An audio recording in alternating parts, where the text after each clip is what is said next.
What's going on, everyone? Coming to y'all with yet another knife comparison. This time it's an interesting one because I have a Sebenza 21 Small copy versus a Sebenza 21 Small clone. And not only are these two knives very interesting competitive options against one another, that you'll absolutely run into when looking for poor man's Sebenzas with titanium frame locks. But I think it's going to be fun because it can help illustrate the differences between copies and clones, as well as maybe even counterfeits, so people don't, mix the terminology up. And it's a very easy thing to confuse. I still mix the terminology up myself, even though I'm very adamant about the differences between them, just because, for the most part, the words are synonymous with each other. It's just very small touches that, in my opinion, gives them a different definition in the knife collecting hobby. So let's go ahead and start with the Sanrenmu Land 710 Ti. This has a 2 3/4 inch long VG10 blade. It is flat ground from this upper portion down and has a nice kind of almost buoy type clip point blade. Very attractive looking blade, and it's a damn good slicer. I mean, this thing clears through cardboard like it's no one's business, and the VG10 that it's made out of is pretty excellent. I mean, it holds up really well. It outperforms the Camillus VG10 from their pristine knife that I directly compared side by side with it in my testing, and it even has outperformed some of the Spyderco VG10 that I have used over the years. Like, this is honestly pretty good stuff. I know VG10's fallen out of favor in recent years. A lot of folks don't like it anymore, but I still feel like it has a lot of purpose in the knife collecting scene today. Now down here we have the KBTOOL 21 Small, sometimes labeled the Effengrau or Effengrow or whatever, 21 Small, which is obviously much more of a one-to-one ripoff of the small Sebenza. We have a 2.9-inch blade here that claims to be made out of D2. I'm calling BS personally. In my own testing, that it performed nothing like D2. It performed far more like 8CR 13 MOV, which is what I'm going to refer to it as in this video because I firmly believe it to be true. Hollow ground from this upper section down has the traditional Sebenza drop point style blade. This thing is also a slicing machine and does a damn outstanding job at it. However, when we compare it to the VG10 blade of the Sanrenmu here, this thing holds a much better edge. This thing is more rust resistant, and this thing sharpens every bit as easily as this one does. So we have pretty equally performing cutting capability in terms of how well they slice, but we have better edge retention and we have better rust resistance on the Land model, which I think is interesting. However, we also gain a little bit of length on the KBTOOL by comparison. Not much, but it's there. It's a small amount of length added. So it's pick your poison. In terms of deployment and lockup, they are both going to deploy via thumb studs.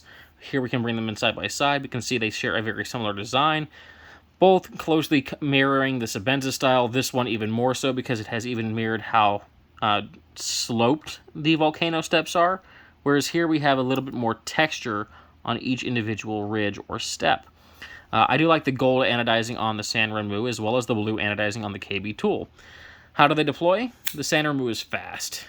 I mean, it is damn fast and damn smooth, and it locks up like a vault. There is no play in this thing in any direction, and there is a pivot point we can adjust if it ever developed any, only on one side.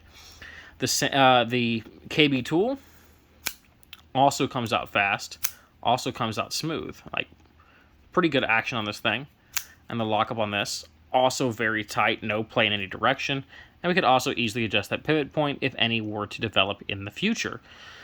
So you may think that in deployment and lockup, these two knives are tied, right? Well, they kind of are, but there's one thing that we need to address, and that is the lock bars themselves. So both of these handles, by the way, are made out of TC4 titanium. We're looking at a 3 3/4 inch handle on the Sanrenmu and 3.9 inch handle on the KBTOOL. Both TC4 titanium, you'd think, okay, nice early engagement on both of those, a little earlier even on the KBTOOL. Maybe that's the winner for that regard, right? But I'm actually going to say no, because the KBTOOL is just titanium against steel. There's no insert on that lock bar.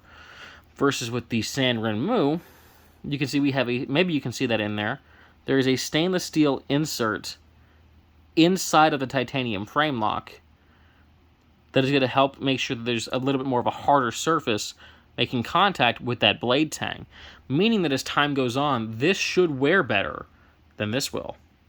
So, kind of interesting. This is also going to be less prone to sticking because steel on steel isn't as sticky as steel on titanium. Titanium is known to kind of mush and bend under heavy pressure, and it's also known to become more sticky against other materials. So I'm actually going to give the slight edge to Sanrenmu here. I think they have a better design in that lock bar while matching the KBTOOL in deployment speed and actual lockup. So a bit of an interesting touch there. Again, they are both TC4 titanium, which is China's equivalent to 6AL4V. And they're both finished a little different. This has a brighter finish, more satin. This has a more textured finish in a darker gray. Honestly, both are quite attractive. Both are warm to the touch. This gives slightly better traction, if I'm being honest, but neither one's extremely tractionable in the first place. In terms of ergonomics, the Sanrenmu is so comfy in hand. I don't have any issues with it whatsoever. And with the KBTOOL, very much the same thing. This thing is incredibly ergonomic. And that's to be expected because they're both taking inspiration from the Chris Reeve Small Sebenza, this one much more so than this one. And that leads me into talking about clones versus counterfeits. And I'm going to make a whole video on this. Clones versus counterfeits versus copies versus like inspirations. And so when we look at the KBTOOL 21, this is obviously a clone. This is a one-to-one clone. Like, if they put a CR logo right here and got rid of that D2 stamp, this would be a freaking counterfeit. It is that close in design. And to me, that is what determines what a clone is. If it looks identical to the original knife in every way except markings, then we have a clone, because it is trying to be a one-for-one appearance. You know, this thing is like an identical twin, or a near identical twin. With a copy design, we're taking the same overall general design of the knife, but we're changing things, you know. We're changing that blade shape a little bit. We're changing that handle layout a little bit. We're changing how the lanyard hole works. We're changing that pocket clip. We're adding things like that stainless steel lock bar insert. We're doing different things to change up, you know, how the knife appears and even how it functions. So to me, that would define a copy of a knife. Now, a knife that's inspired by something, like a knife that's inspired by Sebenza, for example, you know, many would point back in the day to something like the Enlon EL06. Now, this is actually a copy of a, I think it's called the SRK Losha. I could be wrong on that. But even that knife is very Sebenza-like in its overall lines. And that could have potentially been, you know, inspired by the Chris Reeve Sebenza in its blade design. So that would be more of an inspired design, or more of a, you know, kind of homage type of design. So, yeah, this would be a copy. This would be a clone. And this exact same knife with a CR logo and a, you know, S35 or S90V steel logo would be a counterfeit. So, enough of that little mini rant. Let's get back to kind of comparing the knives one-to-one. I didn't mention the jimping. On the Sanrenmu, we have this notch-cut jimping, which is very effective. It provides excellent grip and gives us great control on the knife. On this, we have a more sharp-cut jimping, which also provides an outstanding grip. However, maybe a little bit less than what the Land is providing with us, or providing us with. Also forgot to mention the rounded spines. They both have a rounded spine. However, this is much more rounded and much closer to what the Sebenza 21 spine is like. This is rounded to a point, and then when it reaches this clip, it just goes back to being flat again. So this is obviously closer to the original design influence. Didn't mention too much about the clips or the lanyard holes, so let's go ahead and jump into that. On the Sanrenmu, it's a right-hand tip-down only carry clip, the same clip they use on their standard model 710 and 7010, mounted with 3 screws, and has nice, excellent tension. It has enough clearance to accommodate for thicker pants like jeans, and it doesn't flare up so much at the end that you have to worry about it snagging on things. The KBTOOL is using a 1-screw mount for right-hand tip-up carry, which many prefer, myself included, but the problem I have is, well, there's many. For one, it loosens, and I have that cranked down as tight as it'll go. Get that to focus. That screw is cranked down as tight as it can get, and, yeah, still wobbles. Beyond that, there's not a lot of clearance there for accommodating thicker pants. This does have a very hard time going over blue jeans. I have carried it in jeans, but it's tough. Not much flare on the end there, though, which is good because it won't snag on things. Tension is light to adequate. How do they actually carry in pocket side by side? Let's go ahead and bring on the old pocket here and force this KBTOOL to go on. And put the Sanrenmu on right next to it. Alright, we can see now how the two knives carry. They're both carrying about the same level of depth, honestly, 1-to-1. I do like how this is textured and colored, though. A little darker. This is polished. I don't prefer that clipped style. And I do prefer the way that this carries tip up. But I overall think I prefer the mounting method of this model. So it really is some give and some take. That thing really has a death grip on these pockets. This just does not carry well in jeans, I'm sorry. Both are flow-through pillar designs, which are fantastic because it's very easy to clean them out. Both have lanyard holes. This one, you can see, is a more typical lanyard hole design. No standoff for it. Well, this one has a lanyard hole through its standoff, much like an actual Sebenza 21. I forgot to mention what's in the pivot point here. This is, I'm pretty sure this is just riding on phosphor bronze washers. Yeah, you can see that in there, a phosphor bronze washer.